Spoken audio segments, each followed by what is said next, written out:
O Senhor logo vem. Amém. Seja bem-vindo, meu amigo, minha amiga, para mais um estudo da Bíblia. Estamos utilizando este guia, O Grande Conflito, e chegamos ao capítulo número 4, Em Defesa da Verdade. Apenas uma correção do que eu falei na semana passada. Eu tropecei nas palavras, nem percebi, mas eu falei que Edom era filho de Ismael. Isso está errado, viu? Eu falei isso aqui, tropecei, nem percebi. Os filhos de Ismael são os ismaelitas e deram origem aos povos árabes, né? Edom é descendente de Esaú. Então, feita essa correção, vamos estudar a nossa lição. Lembrando, você que não é inscrito, inscreva-se, envie o seu comentário e quem sabe a sua pergunta não será lida aqui e comentada no próximo estudo. Vamos às perguntas desta semana? O Edson Coimbra. Bom dia, pastor Tiago. O ser humano foi criado depois que o diabo já tinha sido lançado para a terra? Sendo assim, por que Deus criou sabendo que o diabo estava aqui e poderia fazer a mesma coisa que fez no céu? Então, na verdade, somos cobaias para provar o caráter de Deus? Parece complicado entender isso. Pode explicar, por favor, se é que tem explicação. Deus abençoe, gosto muito dos ensinamentos. Então vamos voltar aqui na pergunta do Edson. O ser humano foi criado depois que o diabo já tinha sido lançado para a terra? Não. Foi criado depois que ele foi expulso do céu. Mas não necessariamente o diabo foi lançado para a terra, mas foi permitido um local para que ele pudesse tentar Adão e Eva. Sendo assim, por que Deus criou sabendo que o diabo estava aqui? Ele não estava aqui, né? E poderia fazer a mesma coisa aqui no céu. Respondendo essa segunda parte. Para que Deus fosse transparente e amoroso, ele precisava dar uma oportunidade para Adão e Eva discordarem.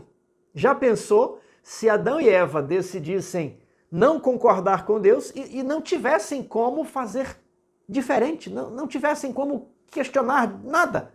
Aí eles seriam robôs. Então eu bato na tecla que o amor pressupõe a liberdade de escolha do objeto amado.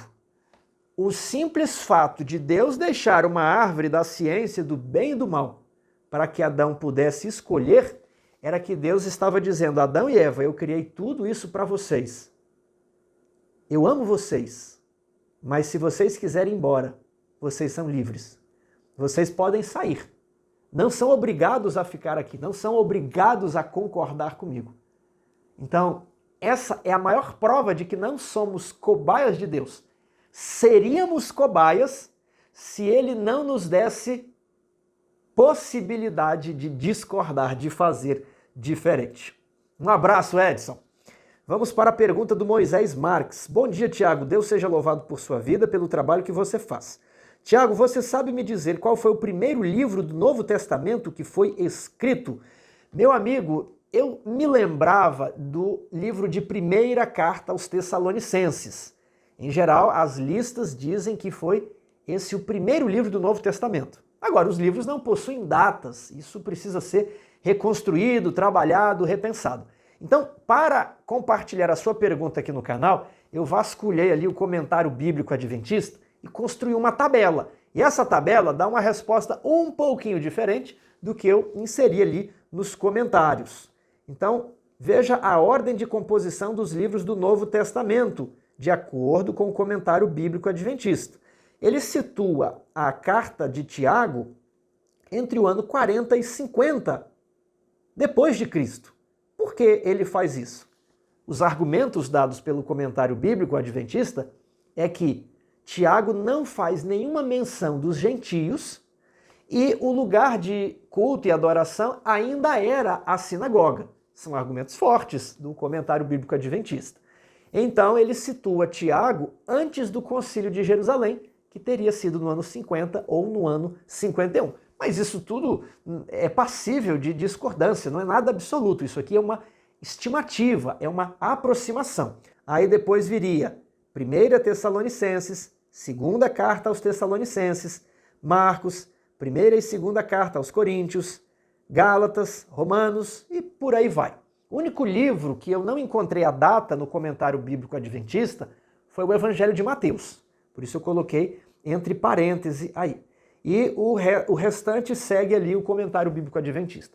Como eu falei, isso não é tarefa fácil, definir quando que os livros foram escritos. Tanto é que a lição aqui vai sugerir que o livro de Judas foi escrito antes de 65 depois de Cristo, sendo que no comentário bíblico ele situa o livro de Judas entre 70 e 85. Como eu falei, é uma atividade difícil de estimativa, de aproximação mesmo, viu? Essas datas elas não são exatas, mas são aproximadas. Próxima pergunta, Lucimar Lima. Onde eu encontro essa história do papado? Como ele chegou a ser papa? Como que ele chegou a ter esse poder? Como que ele conseguiu ter o controle ali, juntamente com a França, com o Sacro Império Romano Germânico, não é mesmo? Você pode encontrar essa história na internet, em enciclopédias online, como a Wikipedia. Então eu printei uma tela, ó, a história do papado. Em português, costuma ser um pouquinho mais resumido. Em inglês, se você mudar o idioma e pedir para traduzir a página, geralmente você consegue uma informação de mais qualidade.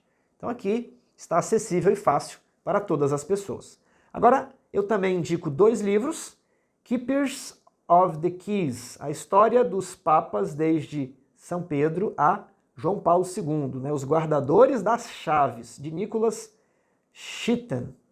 Depois, Keepers of the Keys of Heaven, Os Guardadores das Chaves do Céu, a história do papado, de Roger Collins. São 2 livros de referência, são obras técnicas, né? Estão em inglês, mas se alguém se interessar. A Jaqueline perguntou, Tiago, graça e paz, louvado seja Deus por esse canal tão abençoado por Deus. Muito obrigado, Jaqueline, que Deus seja sempre honrado. Quero fazer uma pergunta também.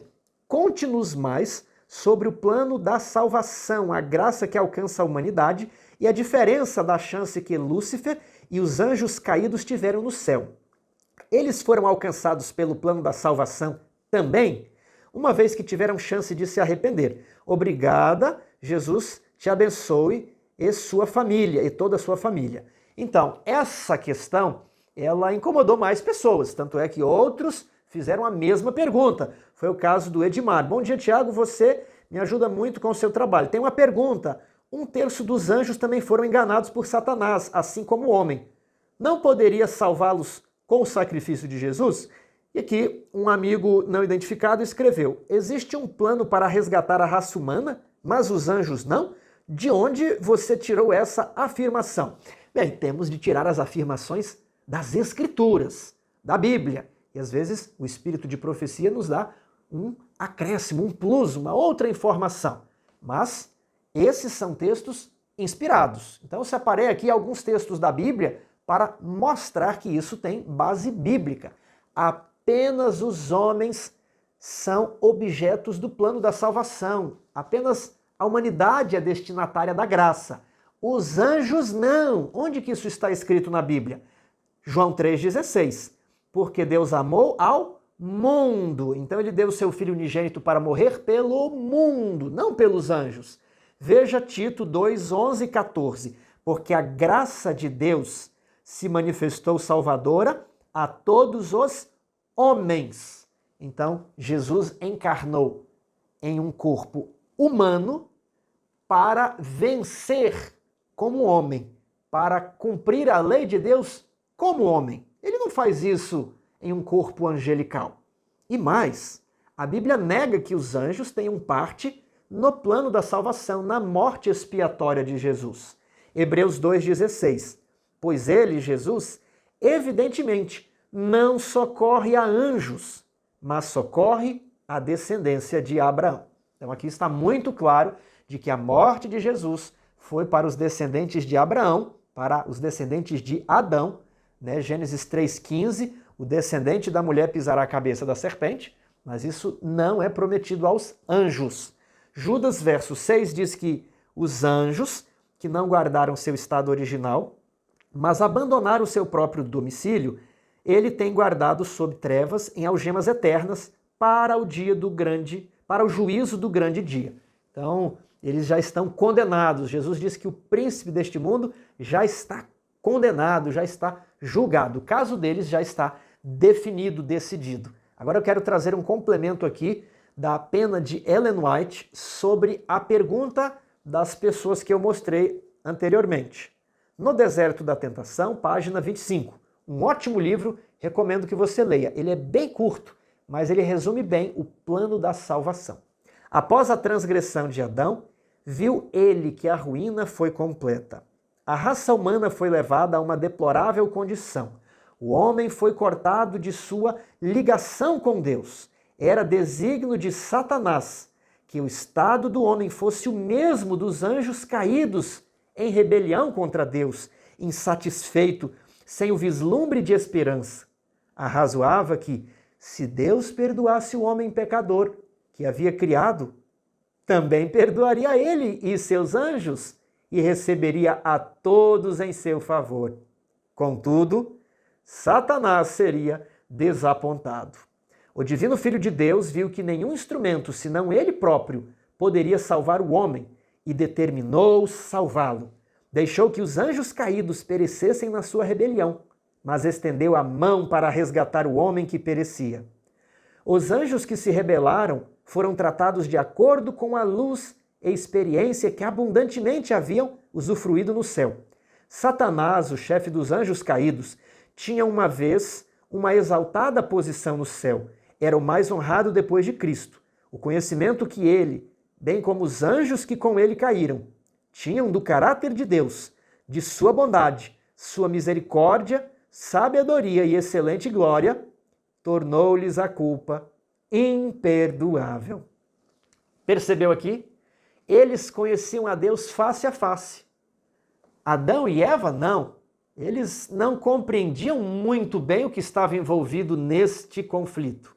Existe uma diferença entre uma criança de 4 anos cometer um deslize em casa e um adulto de 40 anos cometer o mesmo deslize.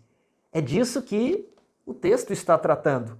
Eles conheciam a bondade de Deus, o seu caráter, a sua misericórdia, a sua excelente glória. Eles tinham a luz completa. E por causa disso, a culpa deles era imperdoável. Não havia possibilidade de esperança de redenção para estes que haviam testemunhado e compartilhado da glória inexprimível do céu. Tinham visto a terrível majestade de Deus e, em face de toda esta glória, ainda se rebelaram contra ele. Não haveria novas e maravilhosas exibições do exaltado poder de Deus que os pudessem impressionar tão profundamente como aquelas que já haviam testemunhado. Se foram capazes de rebelar-se justamente na presença da inexprimível glória, não poderiam ser colocados em nenhuma condição mais favorável para serem provados. Ou seja, eles estavam no limite, era a prova máxima, e quem viu Deus e simplesmente se rebelou, não tem outra coisa a ser feita, né? Não tem mais o que Deus testar, provar, não, mas quem sabe aqui, não existe mais. Se foram capazes de rebelar-se justamente na presença da inexprimível glória, não poderiam ser colocados em nenhuma condição mais favorável para serem provados. Não havia reserva de poder, nem grandes alturas ou profundezas da glória infinita para sobrepujar suas ciumentas dúvidas e murmurantes rebeliões. Sua culpa e castigo deveriam ser proporcionais aos seus exaltados privilégios nas cortes celestiais. Essa é a terrível condição dos anjos. Estão ouvindo, né? Estão aqui nos vendo, ouvindo os anjos caídos, esperando apenas uma brecha, que nós cometamos um pecado, um pensamento, que nós quebremos a lei de Deus para ficarmos sem a proteção de Deus. E aí o que eles fazem? Eles tentam nos destruir. É isso tudo que restou para eles. Um dia eram anjos puros, habitavam na presença de Deus e de Cristo Jesus. Hoje são demônios. Não conseguem mais se arrepender. A destruição é um ato de misericórdia da parte de Deus, para que não vivam para sempre nesse estado infeliz e deplorável.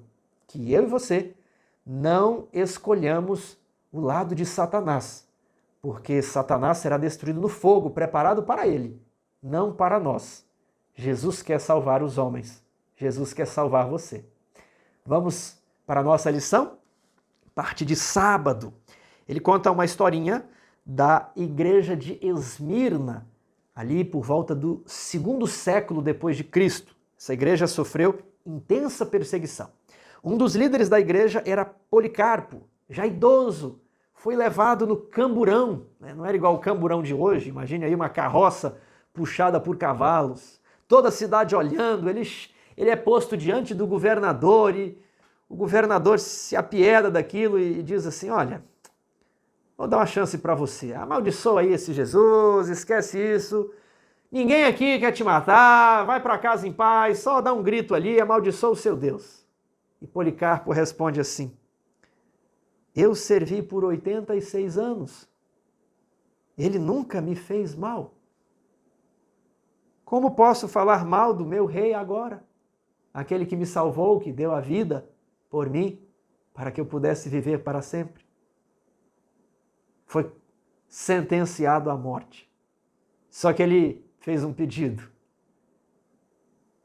Ele indagou, eu gostaria de ser morto, mas não quero que me amarre. Eu vou para a fogueira, mas o meu pedido é, vou em paz, não amarrem as minhas mãos. Policarpo foi estudante do apóstolo João, foi discípulo do discípulo João. Muitos enfrentaram o martírio em vez de desistir da fé em Cristo. O sacrifício deles reaviva a nossa coragem. O seu compromisso renova a nossa devoção. Nesta semana estudaremos os princípios bíblicos que motivaram os valdenses e também os reformadores John Huss e Jerônimo e também Wycliffe a permanecer fiéis diante da ameaça de morte pelo mesmo poder que matou Policarpo. Esta lição recomenda a leitura dos capítulos 4, 5 e 6 do livro O Grande Conflito, do livro A Grande Controvérsia, né? É o mesmo livro. Então, capítulo 4, um povo que difunde a paz, conta a história dos valdenses. É engraçado que aqui no Grande Controvérsia, né, livro com mais de 100 anos, os capítulos eram bem objetivos assim. Os valdenses, depois o capítulo 5, Arautos de uma Era Melhor, conta a história de Wycliffe, e o 6, dois heróis da Idade Média, a história de John Huss e Jerônimo de Praga, né, que foram mortos ali pelo Concílio de Constança. Segunda-feira, perseguidos, mas triunfantes. Leia Daniel 7, 23 a 25. Acompanhe comigo. Vamos aprofundar agora. Então ele disse, o quarto animal será um quarto reino na terra, o qual será diferente de todos os reinos, e devorará toda a terra, e a pisará aos pés, e a fará em pedaços. Então nós temos 4 reinos. Esse aqui será o quarto. E é fácil nós descobrirmos que reino é esse. O primeiro reino, Daniel fala que era o reino de Nabucodonosor. Ele diz, tu és a cabeça de ouro, você é o primeiro. Depois de ti virá um outro reino. E nós encontramos o nome desse outro reino em Daniel capítulo 8, verso 20. Aquele carneiro que viste com 2 chifres são os reis da Média e da Pérsia. Então, depois da Babilônia viria a Medopérsia.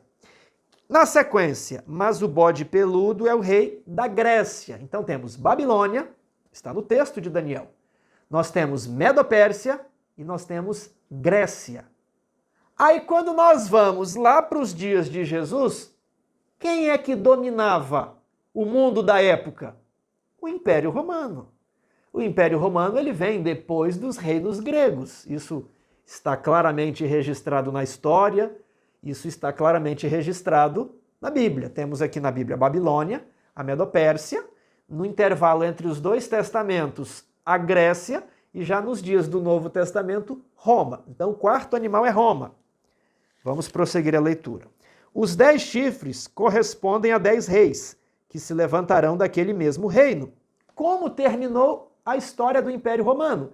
Ele sucumbiu às invasões bárbaras. 10 reinos bárbaros foram avançando, avançando, empurrando as fronteiras do império, até que Roma caiu ali no ano 476 depois de Cristo.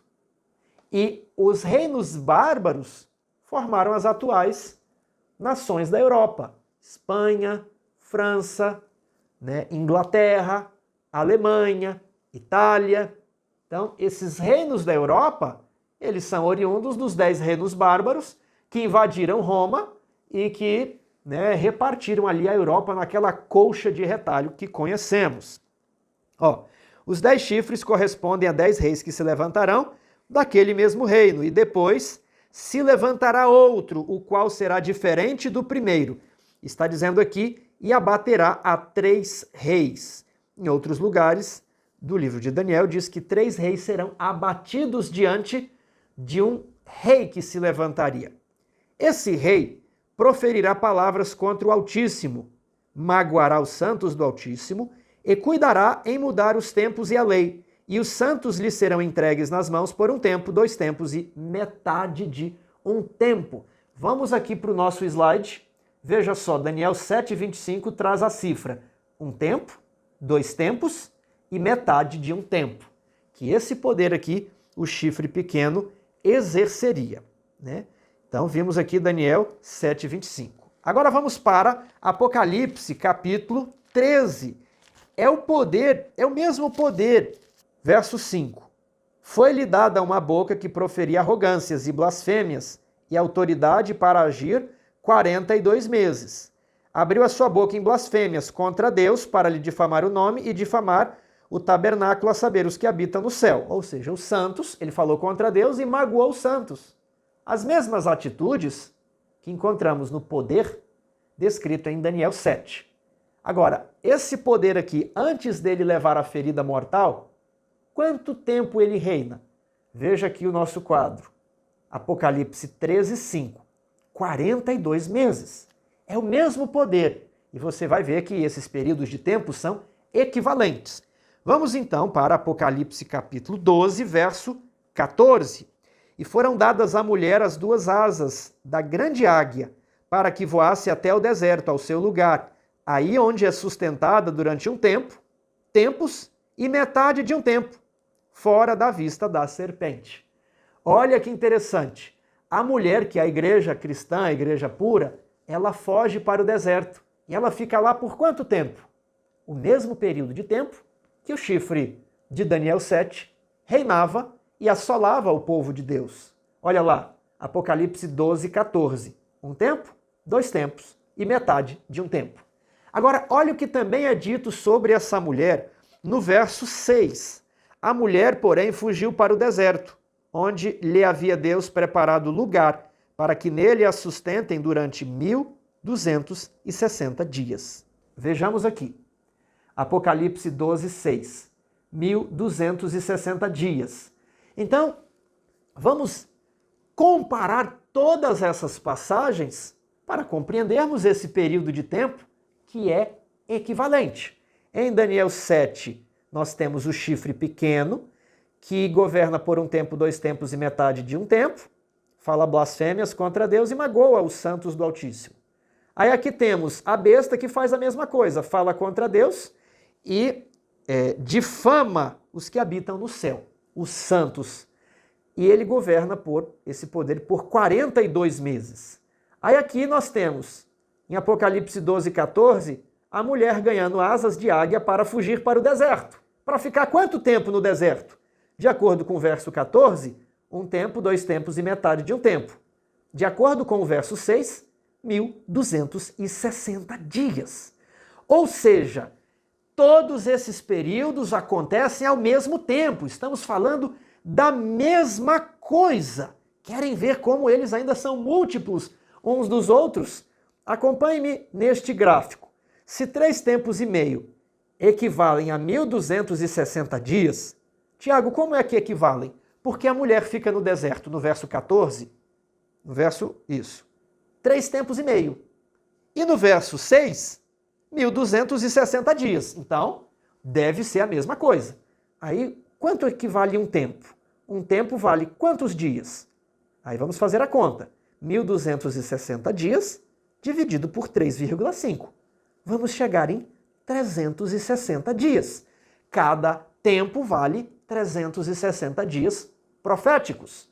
Agora, 42 meses é equivalente a 1.260 dias, porque o período que a mulher está escondida no deserto, a besta está reinando, a besta está perseguindo a igreja. Então, um mês tem que valer quantos dias? Um mês será equivalente a 1.260 dividido por 42, 30 dias.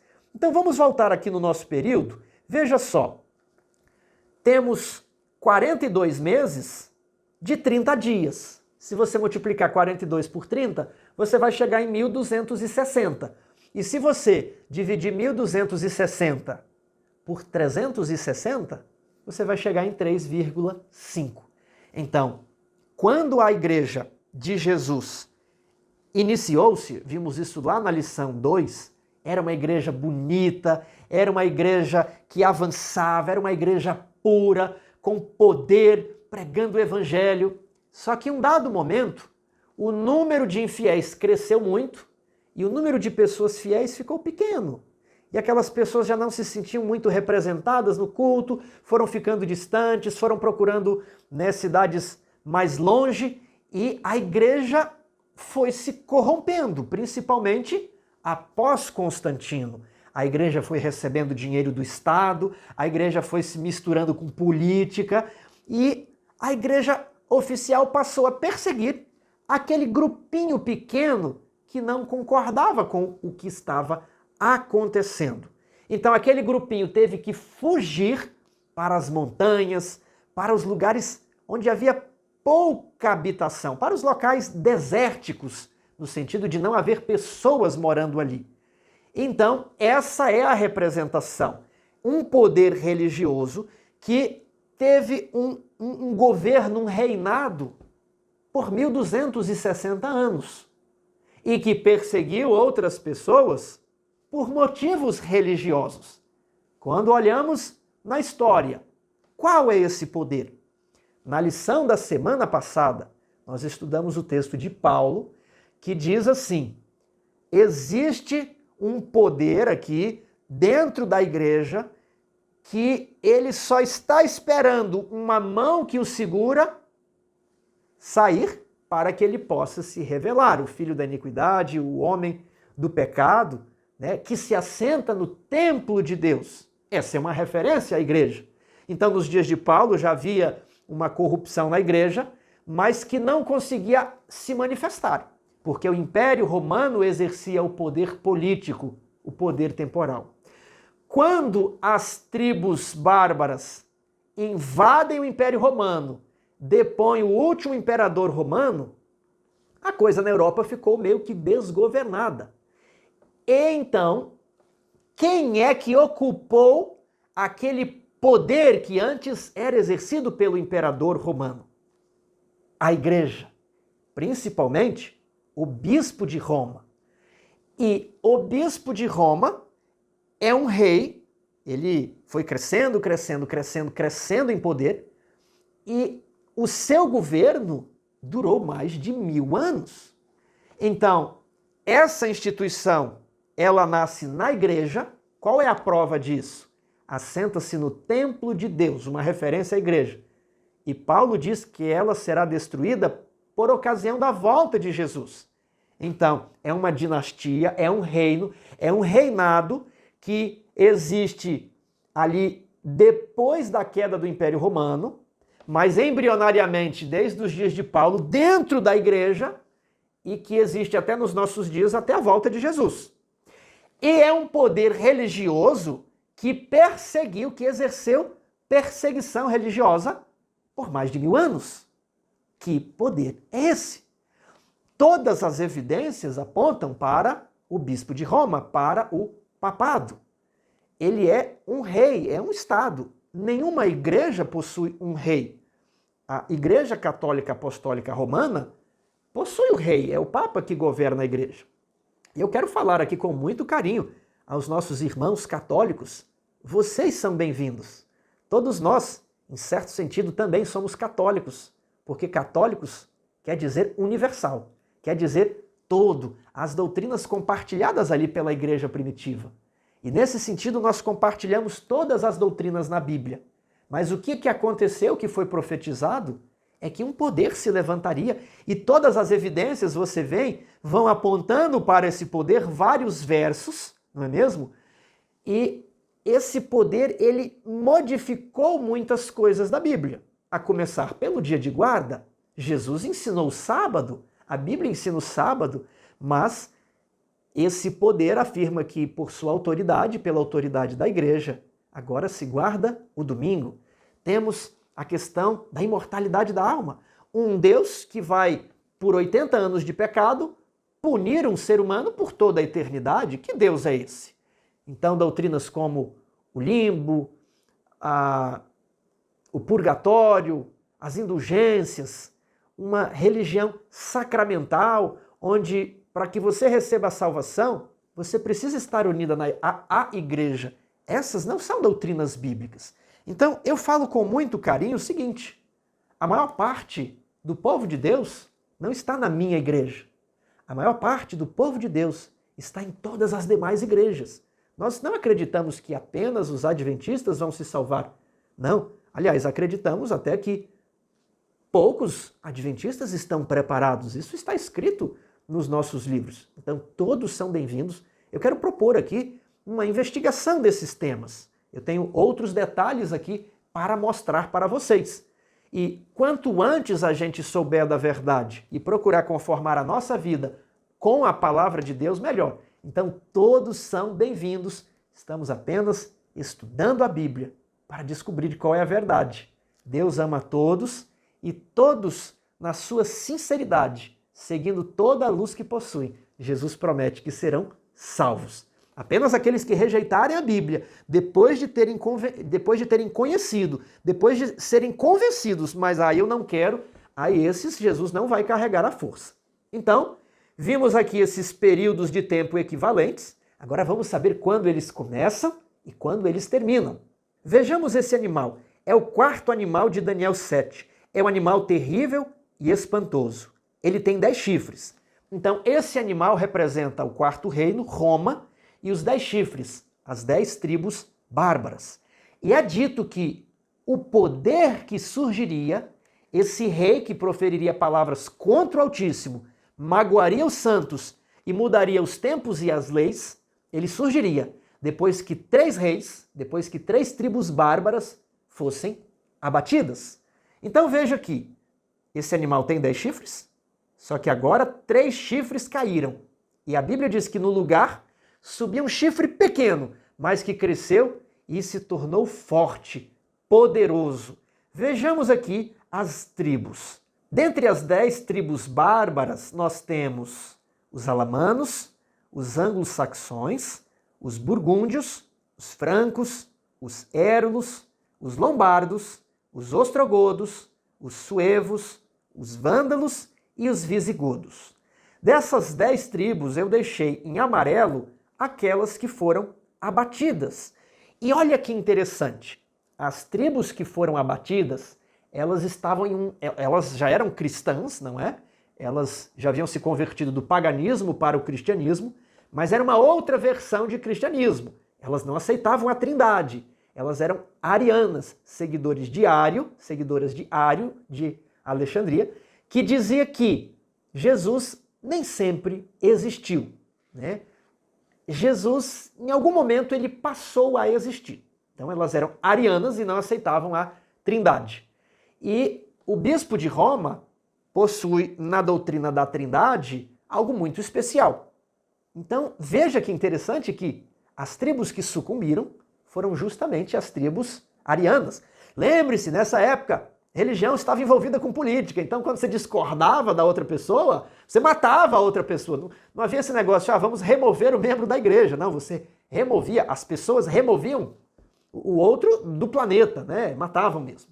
Então, os érulos, os vândalos e os ostrogodos, eles foram derrubados, que era o critério ali de Daniel capítulo 7 e outros versos também, de que quando 3 tribos fossem derrubadas, surgiria o poder que Paulo profetizou, e Daniel também. Então, os 3 chifres caem, no lugar vai surgir um chifre pequeno. E esse chifre vai reinar por 1.260 dias proféticos, que são equivalentes a 1.200 anos, ou 42 meses proféticos, ou 3,5 tempos proféticos. Temos a nossa linha do tempo, e aqui temos 493, os érulos são derrotados, 534, os vândalos caem, e em 538, os ostrogodos sofrem uma terrível derrota, tendo de abandonar Roma. Eles se enfraquecem, eles abandonam o cerco de Roma. Então, utilizamos a data de 538 para contar o nosso período. E aí, quando nós adicionamos 1.260 anos, nós somos levados lá para o ano de 1798, que ocorreu a prisão do Papa Pio VI. Olha que interessante. Quando os 3 chifres caem, e consideramos a data de 538, especial por causa da derrota dos ostrogodos que estavam ali cercando o bispo de Roma, né? E aí o Império Romano do Oriente envia Belisário, para ajudar ali. Então, em 538, a estrada está limpa para que o bispo de Roma possa exercer não apenas o poder religioso, mas o poder político, as 2 coisas juntas. Isso não foi do dia para a noite, claro que isso é um processo histórico, né? Mas haviam tribos arianas que estavam ali, não aceitavam o bispo de Roma, né?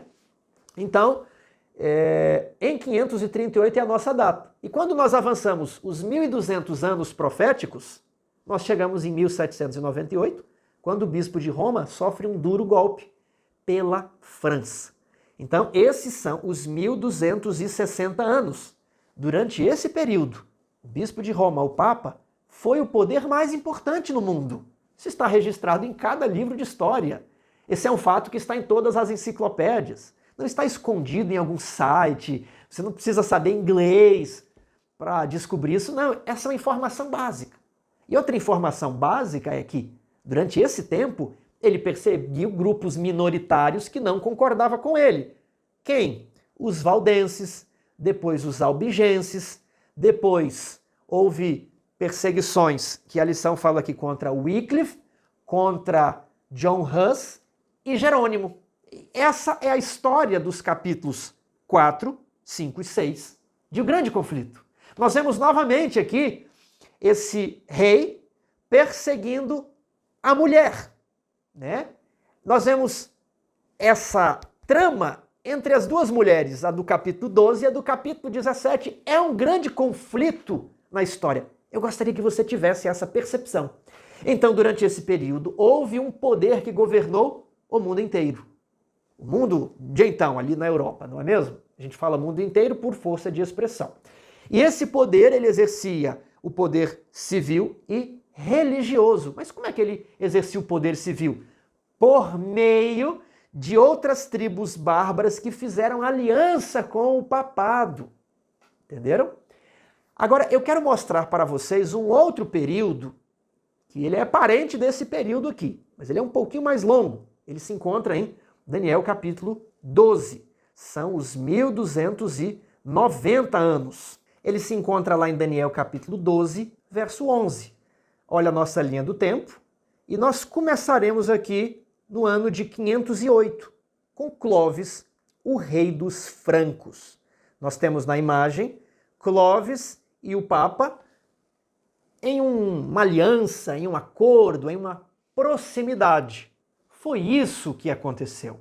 Quando o Império Romano cai, o Papa não possuía soldados, devia ter uns guardas ali, mas ele não tinha toda essa força política e militar. Ele era uma referência religiosa, mas ele não era essa força política que as tribos bárbaras possuíam. Tanto é que ele foi cercado pelos ostrogodos. Então, Clovis, rei dos francos, destacou-se muito e Clovis ele se converte ao cristianismo e todo mundo era obrigado a se converter também, né? O rei dos francos se converteu, então os francos precisam meio que se converter na marra, era assim que funcionava. Então, alguns historiadores dizem que Clovis se converteu, foi batizado ali em 508 depois de Cristo. Outros falam não, ele foi batizado em 496, né, e não em 508. A despeito dessa discussão, nós não vamos entrar nela, mas isso não é definitivo, não é que importa. O que importa está em cada livro de história. Houve uma simbiose, houve uma harmonia, houve uma aliança muito forte e profunda entre o bispo de Roma e os francos, entre o papado e Clovis, o rei dos francos. Tanto é que a França passou a se chamar a filha primogênita do papado. Ela era aliada de primeira hora. Como assim? O Papa, como eu já expliquei, não possuía exércitos, não possuía poder militar.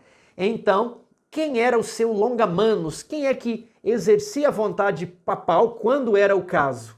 A França, os francos, né? Os francos eram uma tribo bárbara que deram origem à França moderna. Então, por que a data de 508 ela é importante? Porque ela situa-se ali num momento onde começa essa cooperação entre França e papado. Agora, em 507 ocorre a Batalha de Vouillé, onde Clovis derrota os visigodos, que naquela época eram arianos também, né? Clovis derrota ali os visigodos. E então Clovis recebe uma coroa do imperador romano do Oriente, lá de Constantinopla. O que é que ele faz com essa coroa? Ele entrega essa coroa para o bispo de Roma, que, segundo a tradição, transformou aquela coroa, mexeu um pouquinho nas joias, né, na fundição ali, e transformou aquilo ali na sua tríplice coroa. Então, a Batalha de Vouillé foi em 507.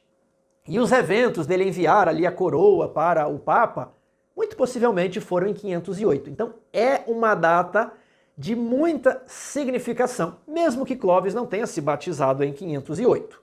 Então, veja só. Os 1290 dias proféticos, ou 1290 anos, né? Só fazendo uma pausa. Tiago, se a Bíblia fala dias, por que a gente entende anos? Porque não vimos na lição passada que estudamos a Bíblia do jeito que está escrito, a menos que seja um símbolo ou uma figura. Então, quando fala que havia um cordeiro com 7 olhos, como tendo sido morto, é um símbolo para Jesus, né? Agora, quando nós estamos em Daniel, e aí fala de um carneiro, depois fala de um bode, de um chifre, né? É toda uma linguagem supernatural, uma linguagem com coisas que não existem na realidade. Sabemos que são símbolos. E aí, junto com essas visões, vem números. Ora, se os animais são simbólicos, se a interação entre eles é simbólica, animais representam reinos, então os números também precisam ser simbólicos. Nós não vamos tratar de modo literal o que é simbólico. Tudo no capítulo ali é simbólico, então os números também são simbólicos. E quando nós nos deparamos com números simbólicos, nós temos alguns parâmetros no livro de Números e no livro de Ezequiel. Cada dia te dei, né?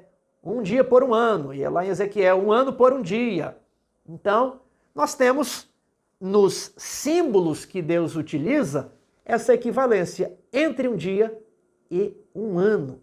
Nós vemos um pouquinho disso quando Jacó foi, né, trabalhar 7 anos e ele faz um trocadilho ali, o texto bíblico, com 7 dias, a semana desta. Então, quando encontramos números dentro de uma linguagem simbólica, e esses números são muito extensos, mais de 1000 dias, né? Provavelmente, certamente, esses números não serão literais, eles serão simbólicos. Estamos sendo muito coerentes aqui. E aqui fala o texto de Daniel 12, 11, sobre 1290 dias proféticos. E eu coloquei aqui a data de 508. Por que eu coloquei a data de 508? Quando nós adicionamos os 1290 dias proféticos, eu chego aonde? Em 1000 1798 também. O que aconteceu em 1798? A prisão do Papa pela França. Veja só, a Bíblia nos diz de um poder que governaria por 1260 dias, 42 meses, 3 tempos e meio proféticos. Isso equivale a 1260 anos. Qual é o único rei? Qual é o poder que governou por 1260 anos? Só existe um, é o papado. É o que se assenta no templo de Deus, ele surge dentro da igreja, como predito pelo apóstolo Paulo. Ele cumpre os períodos proféticos de Daniel e Apocalipse. Ele promove perseguições religiosas e entrega à morte os que não reconhecem as suas doutrinas. Agora, ele chega ao poder com a força da França e ele perde o seu poder recebendo uma ferida mortal dada pela França. Quando Clovis se alia ao papado, o Papa passa a exercer um poder supremo sobre todos os reis da Europa. O Papa era quem coroava os reis. Agora, a mesma França que ajudou, agora ela retira a sua ajuda. E o Papa Pio VI foi preso, ele morreu, depois outro Papa foi escolhido, mas ele já não tinha tanto poder. Por um tempo, perderam os estados pontifícios. O Papa ficou restrito ali ao Vaticano, não saía, não viajava. E Napoleão convidou o Papa para a sua cerimônia de coroação. Quando o Papa chegou para colocar a coroa na cabeça de Napoleão, ele toma a coroa e coroa-se a si mesmo. Clovis, rei dos francos, Napoleão, imperador da França. Tudo isso está conectado. O que acontece ali ao final desse período é a Revolução Francesa, predita em Apocalipse, capítulo 11. Veja como a história do mundo está delineando o grande conflito. A história deste planeta não é simplesmente um amontoado de guerras, reis que ganham, que perdem. Tudo está dentro da palavra da profecia. Os eventos têm relevância profética. Agora, a França deu o poder ali ao papado no início. França, filha primogênita do papado. Em 1798, no meio da Revolução Francesa, a França vai lá e prende o Papa. Agora, um pouquinho antes, veja o que os prelados católicos falaram com os líderes da Revolução Francesa, lá na França. Leia esse trecho. Em junho de 1790, 30 bispos católicos romanos compareceram diante dos líderes do governo revolucionário da França para protestar pela legislação que tornava independentes os clérigos franceses da jurisdição do Papa e os fazia responsáveis diretos perante o governo. Perguntaram se os líderes da Revolução deixariam todas as religiões livres, com exceção daquela que uma vez foi suprema, que foi mantida pela piedade de nossos pais e por todas as leis do Estado, e que tem sido por 1200 anos a religião nacional. Eu retirei esse trecho lá do Comentário Bíblico Adventista, volume 4, página 918. Mas o Comentário Bíblico não está inventando esses dados. Ele cita a fonte, a Aulard. E o livro se chama Christianity and the French Revolution, página 70. Então, veja só, bispos católicos falaram para os líderes da Revolução Francesa: vocês vão mexer aqui com a instituição, com a igreja que subsiste por 1200 anos. É praticamente o período profético que estamos estudando. Então, há uma identificação, sim, da palavra de Daniel, Apocalipse e Tessalonicenses com o poder que o Papa exerceu durante a Idade Média, perseguindo grupos minoritários que queriam estudar a Bíblia e traduzir a Bíblia na língua comum do povo. Isso precisa ficar bem explicado e claro na mente de cada um de vocês. E como eu disse, todos os nossos amigos católicos são muito bem-vindos e eu convido para que estudemos essas profecias de Daniel e Apocalipse e compreendamos o grande conflito cujo palco é o planeta Terra, cujos atores somos nós, eu e você. Bem, vou para a parte de terça-feira, depois desse aprofundamento. Aliás, segunda-feira, a luz vence a escuridão. Leia Judas 3:4. Que advertência há nessa passagem e como ela se aplica à igreja cristã em todos os tempos? A advertência é que nós devemos cuidar da fé que uma vez foi entregue aos santos. Fé tem o sentido de doutrinas, então devemos ser zelosos pelas doutrinas verdadeiras. Judas nos adverte que pessoas ímpias se infiltrariam na igreja apostólica e modificariam as doutrinas que o nosso Senhor Jesus confiou aos santos apóstolos. E nós vimos as engrenagens de toda essa profecia. Em cada época houve testemunhas de Deus, pessoas que guardavam no seu íntimo a fé em Cristo como o único mediador entre Deus e o homem, que mantinham as Escrituras Sagradas como a única regra de vida e santificavam o verdadeiro sábado.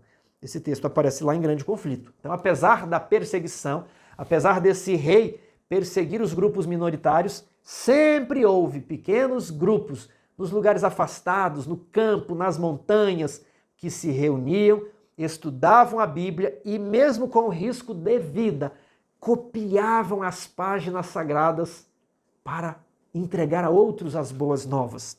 Pergunta 3. Que promessa Deus faz aos fiéis em face da própria morte? Apocalipse 2:10. O diabo, vosso adversário, lançará alguns de vós na prisão, para vos testar. Mas o que é que Jesus fala?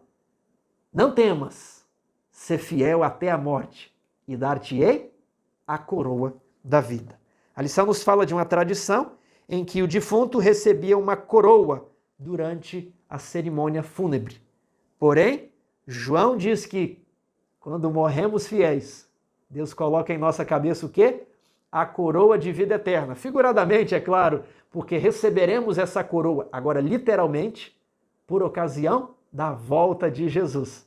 Quando formos arrebatados aos ares, quando os mortos forem ressuscitados, nós nos encontraremos com Cristo, viajaremos até o coração do universo. Lá haverá uma cerimônia de coroação.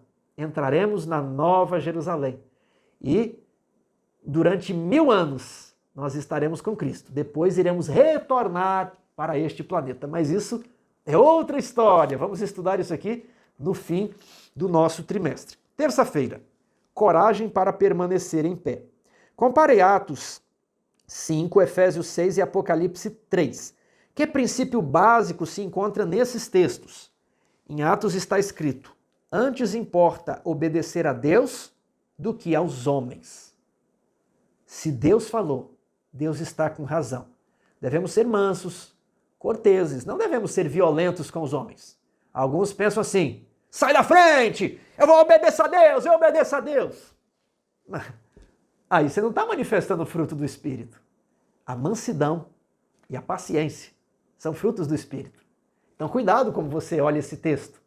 Deus não nos está chamando para adotarmos os métodos da política mundana. Calmamente, obedecemos a Deus e não aos homens. Em Efésios diz que há um grande conflito e precisamos vestir a armadura para permanecer firmes até o fim e depois de termos vencido tudo, permanecer inabaláveis. Apocalipse 3, verso 11, diz que não devemos desistir. Não deixe que ninguém tome a sua coroa. Então, com base nesses 3 versos, nós vamos meditar na vida dos valdenses. Eles foram um dos primeiros grupos a traduzir a Bíblia do latim para a sua língua materna. Nos dias de Jesus, todo mundo falava grego. Aí, todo mundo passou a falar latim, ninguém mais falava grego. Aí, Jerônimo foi lá e traduziu a Bíblia do grego para o latim. E o latim era a língua que todos falavam. Só que 500 anos depois, as pessoas já não falavam latim. 1000 anos depois, já tinha esquecido o latim há muito tempo, né?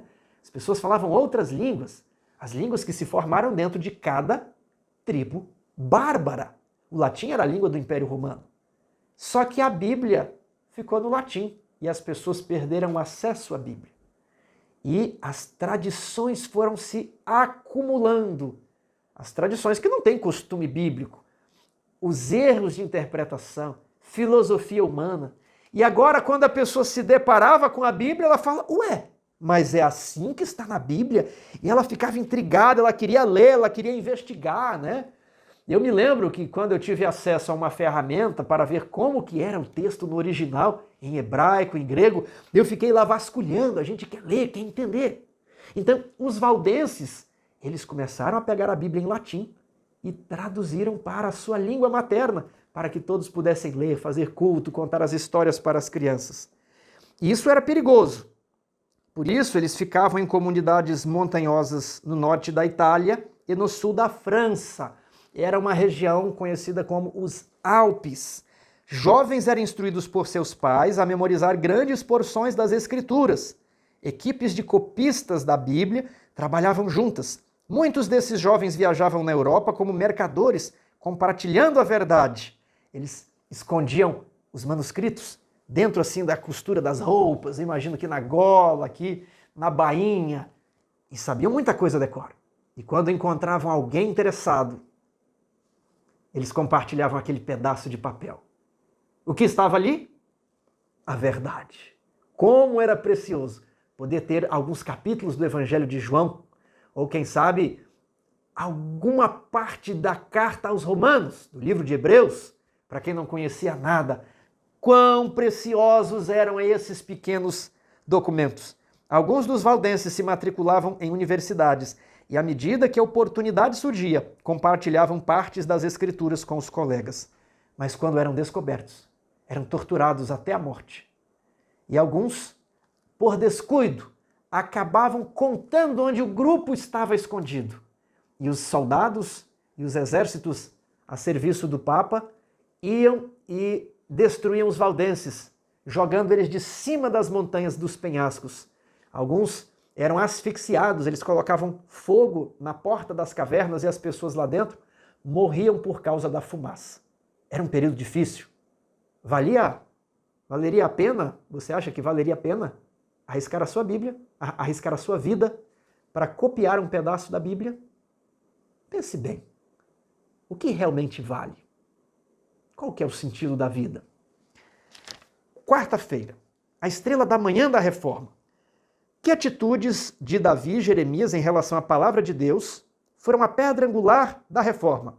Salmos diz que a lei do Senhor é perfeita e restaura a alma. A tua palavra é pura. E Jeremias diz, comi as tuas palavras. Eu tenho sede, eu tenho fome da palavra de Deus, então eu comi as tuas palavras. Wycliffe, ele começa a estudar a Bíblia. E ele era um doutor, ele era um acadêmico muito bem preparado. E ele começa a enfrentar as pessoas, a pregar, e ninguém conseguia resistir aos seus argumentos. E ele fez uma tradução da Bíblia para o inglês muito arcaico. Eu olhei certa vez a Bíblia de Wycliffe e há muitas letras naquele inglês que nós nem reconhecemos as letras hoje. É igual o português antigo, mas era muito, muito, muito antigo, né? É um inglês aí de uns 700 anos atrás. Veja esse trecho que aparece na lição de quarta. O caráter de Wycliffe é um testemunho do poder educador e transformador das Sagradas Escrituras. Foram elas que fizeram ele ser o que foi. O esforço para aprender as grandes verdades da revelação comunica frescor e vigor a todas as capacidades. Expande a mente, aguça a percepção e amadurece o discernimento. O estudo da Bíblia enobrece todo pensamento, sentimento e aspiração, como nenhum outro estudo consegue fazer. Dá estabilidade de propósitos, paciência, coragem, fortaleza, aperfeiçoa o caráter e santifica a alma. O estudo fervoroso e reverente das Escrituras, colocando a mente do estudante em contato direto com a mente infinita, daria ao mundo pessoas de intelecto mais forte e mais ativo, e de princípios mais nobres do que os que já existiram, como resultado do mais hábil ensino que a filosofia humana proporciona. Eu vejo muitos jovens universitários, como eu também fiz um dia, querendo buscar raciocínios, lógica, filosofia, sendo que a grande inteligência seria alcançada estudando as páginas da Bíblia. Se você não entendeu como isso acontece, pode ser que você está estudando pouco a sua Bíblia. Eu me lembro que a minha vida deu uma guinada quando, no meio da faculdade, eu passei a estudar a minha Bíblia de uma maneira diferente e passei a ler com atenção e com dedicação os livros de Ellen White. Eu li Patriarcas e Profetas, eu já havia lido, mas eu passei a ler com um afinco maior. Eu li O Desejado de Todas as Nações, eu li O Grande Conflito, eu estava na faculdade de Direito. Depois eu também li Testemunhos para a Igreja e li vários volumes da coleção. Então, como que a Bíblia faz as pessoas ficarem mais inteligentes? Wycliffe, ele era uma sumidade, ele discutia, ele tinha sempre um bom argumento pelo estudo da Bíblia. Estudo da Bíblia faz você ficar mais capaz, mente mais vigorosa, pensamento mais afiado. Certa vez, eu vendo um filósofo, ele recomendava que se lesse literatura brasileira, literatura russa, e ele explicava como é que a literatura ajuda no desenvolvimento da sua inteligência. Há muitos personagens e você precisa compreender, a profundidade de cada personagem, o seu caráter, a sua psique. Ele dizia que os livros da literatura russa ajudavam muito porque eles eram complexos, eles exercitavam o músculo mental. E eu fiquei ouvindo aquilo, deu até um pouquinho de vontade de ler, né? Aí, de repente, um anjo me deu um tapa na cabeça e falou, Tiago. E eu falei, é mesmo, né? A Bíblia é muito mais completa. Quantos personagens você vai encontrar nesses livros? Quantos você encontra na Bíblia? Você encontra a genealogia, Abraão, que foi pai de Isaac, que teve 2 filhos, Jacó e Esaú. E aí mais para frente você encontra os descendentes de Esaú, vou acertar, Edom, os descendentes de Ismael, você encontra os descendentes de Ló, e você encontra Herodes e descobre que Herodes tinha o pai ismaelita, aliás, o pai edomita e a mãe ismaelita, e aquilo tudo se entrelaça. Aí você tem tipologia, tipo e antítipo, aí você tem estudo do santuário, profecias, símbolos. Eu tô para ver um livro mais completo que esse, um livro que exercite mais a mente que a Bíblia. Não é ficar lendo, você pode ler todo dia. A gente não lê para conhecer a história, a gente lê para santificar a alma, para o Espírito Santo entrar. É para isso que a gente lê. E automaticamente a Bíblia fortalece o seu intelecto. Jovem universitário, eu lhe recomendo esse livro. Mudou a minha vida quando eu estava nos bancos da universidade e até hoje continua mudando. Cada dia vai mudando para melhor. Que conselho Paulo deu a Timóteo a respeito da palavra? Segundo Timóteo 2, 1 a 3. Ele disse que Timóteo deveria transmitir aos outros as instruções e doutrinas que Timóteo havia aprendido com ele, com Paulo. Então, os reformadores desejavam compartilhar a verdade, que alegrava o seu coração. Wycliffe passou a vida traduzindo a Bíblia para o inglês por 2 razões. A palavra o transformou e o amor de Cristo o motivou a compartilhar o que aprendeu. Então, Wycliffe foi um dos primeiros reformadores, a estrela da manhã da reforma. Ele morreu sem ter sido apanhado pelo bispo de Roma. Eles não conseguiram condená-lo, mas o ódio era tanto, que mesmo depois de morto, eles exumaram o cadáver, assentaram ele numa cadeira morto, julgaram Wycliffe, condenaram, queimaram Wycliffe morto, queimaram os ossos. E depois pegaram as cinzas e lançaram no rio Swift.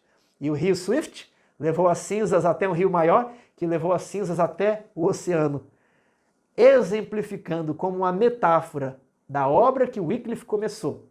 Ela se espalhou e alcançou o mundo inteiro. As sociedades bíblicas hoje produzem muitos livros. A Bíblia nunca foi tão estudada como hoje. Nunca houve tantas ferramentas, dicionários, comentários como hoje. Nunca existiu mais coisas de graça por aí como na internet. Nós não temos desculpa. E Wycliffe gastou a vida inteira para quê? Porque a palavra o transformou e ele queria compartilhar isso com os outros. Às vezes não é fácil gravar os vídeos, mas é o que eu mais amo fazer. Quero falar para os nossos apoiadores.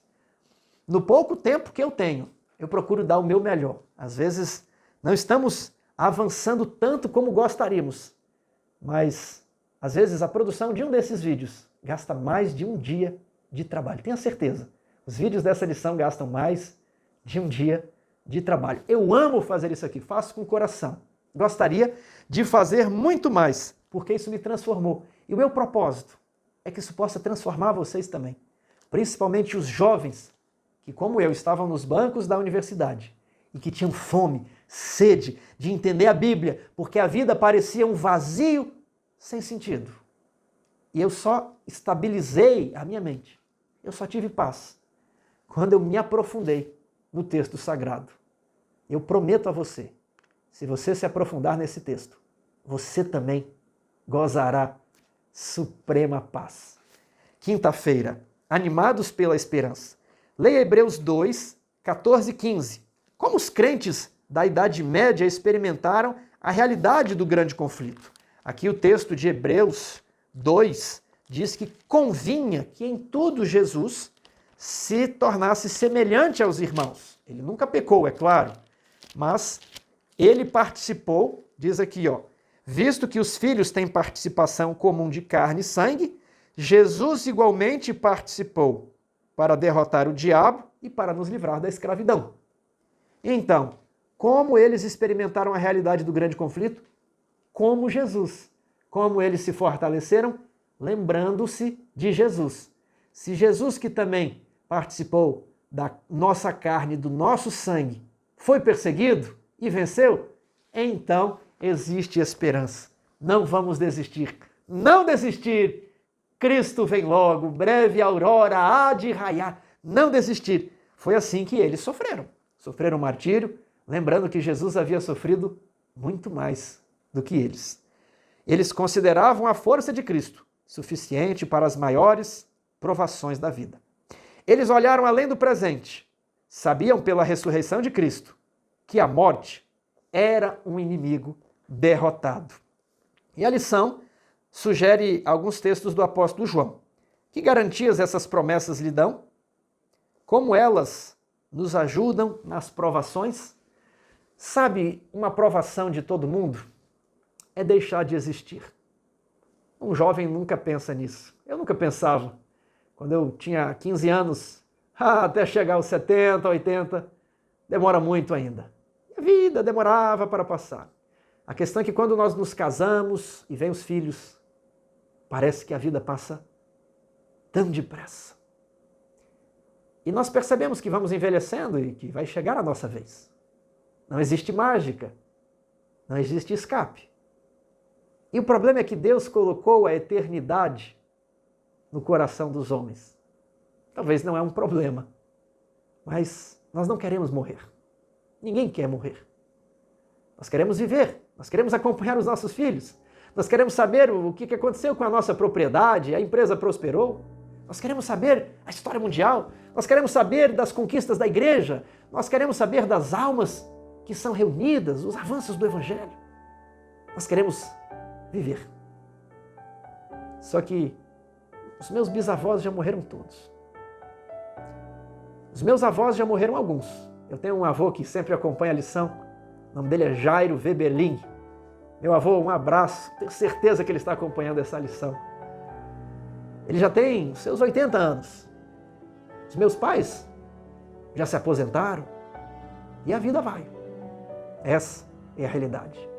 E quando eu comecei a pensar nisso, nos vem à mente, com tanta tecnologia, será que não inventaram algo? Um comprimido, uma vacina, quem sabe uma máquina que nós entramos dentro dela, ela nos rejuvenesce. A pele volta a ficar mais lisa como era quando tínhamos 20 anos. Os cabelos retomam seu vigor, os músculos, a sua massa. Será que não existe uma receita, um lugar no mundo, uma cachoeira onde a gente toma banho, uma pedra? Não existe nada, um transplante que nos permita ludibriar a morte. Se Jesus não voltar, vai chegar a vez dos meus pais, vai chegar a minha vez. e ter de despedir da família ruim. Criamos os filhos para viver com eles para sempre. Criamos os filhos para acompanhar a história dos filhos. Em um dado momento, o idoso vai ao hospital, quando as coisas ainda acontecem bem, tem um tempo ali, ele vai se despedindo. Infelizmente, é a nossa sina. Porque aos homens está destinado morrerem uma só vez e depois disto o juízo. Mas existe uma mudança de prisma aqui, que os reformadores compreenderam. Por isso eles não se preocupavam em copiar a Bíblia. Eles não se preocupavam com a prisão, com a morte. Eles entenderam que quem crê tem a vida. Eles entenderam que quem crê em mim, disse Jesus, ainda que morra, viverá, pois eu o ressuscitarei no último dia.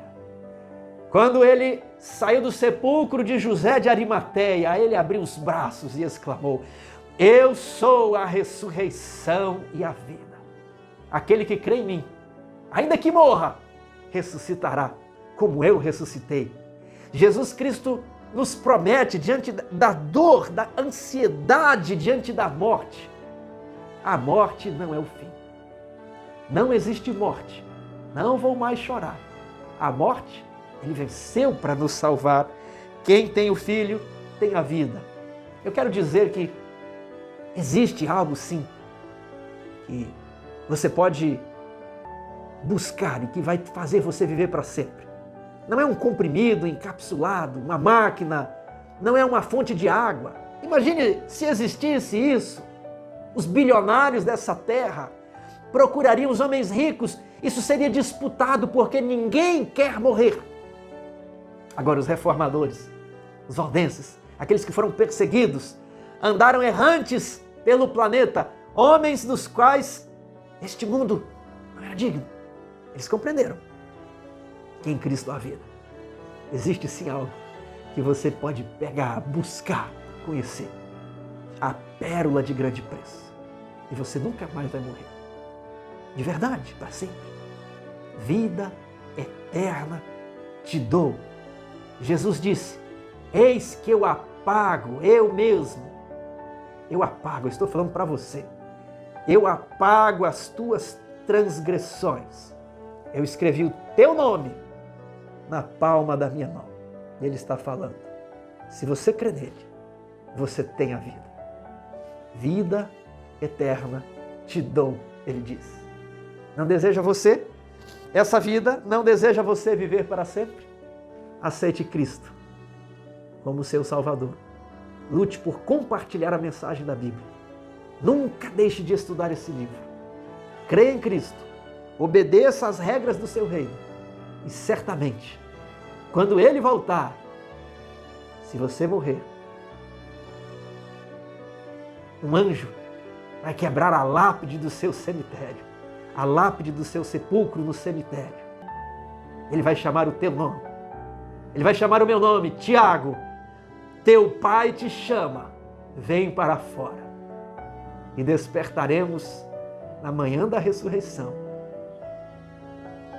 para nunca mais dizer adeus. Que Deus o abençoe.